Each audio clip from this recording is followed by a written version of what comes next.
बिस्मिल्लाहिर्रहमानिर्रहीम। आज सबसे पहले तो आप आरपीओ बहावलपुर का ये क्लिप देखें, उसके बाद फिर इस पर बात। बिस्मिल्लाहिर्रहमानिर्रहीम। मैं आज किसी स्कूल की असेंबली में मौजूद नहीं हूँ। ये तमाम सारे वो स्टूडेंट्स हैं, वो अंडर एज बाइकर्स हैं जो स्कूल सुबह जा रहे थे और इनमें से किसी की भी उम्र 18 साल से ज़्यादा नहीं है और ना इनके पास ड्राइविंग लाइसेंस है।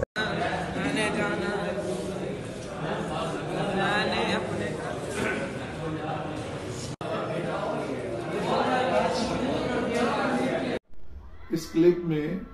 आरपीओ बहावलपुर जो है वो स्टूडेंट्स की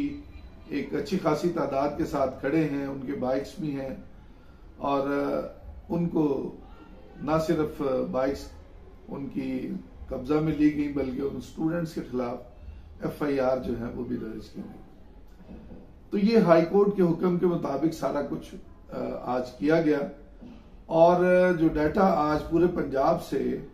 इकट्ठा किया गया उसके मुताबिक 25 से 30% स्टूडेंट्स जो है आज तालीमी इदारों में उनकी हाजिरी जो है वो कम रही और इसकी वजह यही है कि ये बच्चे जो स्कूलों में जाते हैं ये मुतवसत तबके से ताल्लुक रखते हैं और इनके पास इतने वसाइल नहीं है कि वो पेरेंट्स जो है अपने बच्चों को कोई गाड़ियां जो है वो प्रोवाइड कर दें जिसके ऊपर वो ड्राइवर हो और वो छोड़ के आए उन्हें। और ये बच्चे ना सिर्फ खुद अपने तालीमी इदारों में जाते हैं बल्कि अपने भाइयों को बहनों को भी साथ लेकर ये जाते हैं। तो ये एफआईआर का काटा जाना ये बिलाशुबा मैं समझता हूं कि गवर्नमेंट ने या हाई कोर्ट ने एक अच्छा स्टेप उठाया है, लेकिन इसके मुज़मिरात जो है उसके ऊपर भी हमें गौर करना चाहिए। क्या हुकूमत वक्त ने तमाम बच्चों के लिए पब्लिक ट्रांसपोर्ट जो है उसको लाजिम कर दिया है और उनको ये सहूलत दे दी है कि जब स्कूल लगे और उसके बाद छुट्टी हो तो वो पब्लिक ट्रांसपोर्ट वहां पे अवेलेबल हो और स्टूडेंट्स जो है उसमें अपने अपने घरों को आ जा सकें, फिर तो ये ठीक। अदरवाइज दूसरी तरफ अगर आप देखें जो इलियट क्लास है हमारी, जिसे हम रूलिंग क्लास भी कहते हैं, उनके बच्चे जो स्कूलों में जाते हैं तो वहां बड़ी सी गाड़ी होती है, इसमें छोटा सा बच्चा निकलता है और जब बच्चा निकलता है तो उसका बैग जो है वो बच्चा नहीं उठा सकता, उसका मुलाजिम होता है, गार्ड है या उसका वही ड्राइवर जो है वो बैग बच्चे का वो गेट तक वो छोड़ के आता है और गेट पे जब चले जाता है तो वहां से जो गार्ड होते हैं उस बच्चे को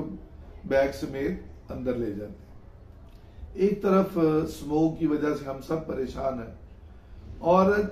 दूसरी तरफ यह है कि एक एक बच्चे के लिए एक बड़ी गाड़ी जो है इतना फ्यूल उसकी कंजम्पशन भी हो रही है और फिर दूसरी बात यह है कि वो स्मोक का भी बायस जो है वो बन रही है। हुकूमत वक्त को ये चाहिए कि रूलिंग क्लास और जो वर्किंग क्लास है इनमें तफरीक जो है और ज्यादा ना बढ़ाई जाए बल्कि उनके लिए भी ये लाजिम किया जाए कि वहां भी पब्लिक ट्रांसपोर्ट जो है उसकी फैसिलिटी दी जाए। और अगर गवर्नमेंट के पास इतने वसाइल नहीं है और यकीनन मैं भी समझता हूं कि इतने वसाइल नहीं कि वो सबके लिए कोई ट्रांसपोर्ट जो है वो मुहैया कर सके, तो उसके लिए फिर वजीर आला पंजाब और chief justice Lahore high court को इस बारे में सोचना चाहिए और कोई ऐसा काबिल अमल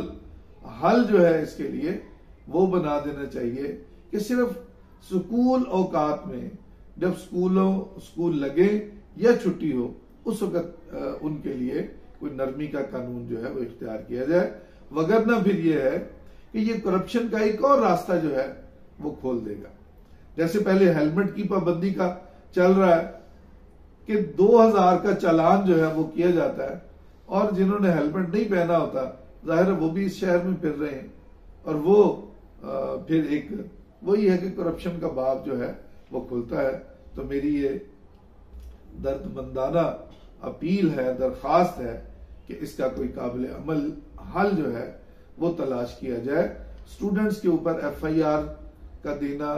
और ये उनके लिए ना सिर्फ मसाइल बल्कि वालदैन के लिए दरअसल में ये मसाइल बनते हैं। और फिर ये पुलिस ने भी ऐलान किया हुआ है कि जो बच्चे एफआईआर जिनके ऊपर दर्ज हो जाएगी